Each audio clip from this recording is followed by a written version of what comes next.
to add delivery instructions in Grubhub. Hi everyone, I'm here to assist you today. Without any delay, let's jump right in. First, open Grubhub. Go to the store from where you want to order. Add everything to the cart and press on View Order at the bottom.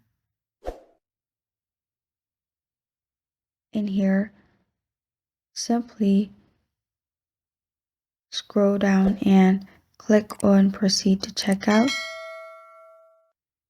After you have added your phone number, press on Continue to Payment Method. And after that, you'll find the delivery instruction page. There, simply type in your clear instruction for delivery. After you've done that, press on Save at the bottom. After you press on Save at the bottom, you can choose the instruction for future orders as well. Review checkout to confirm the notes. And after you do that, you're good to go. This is how to add delivery instructions in Grubhub Checkout. Thank you for joining me today. If this video helps you out, please leave a like and subscribe for more. Got a question or want to suggest a topic? Comment below. Thank you for watching.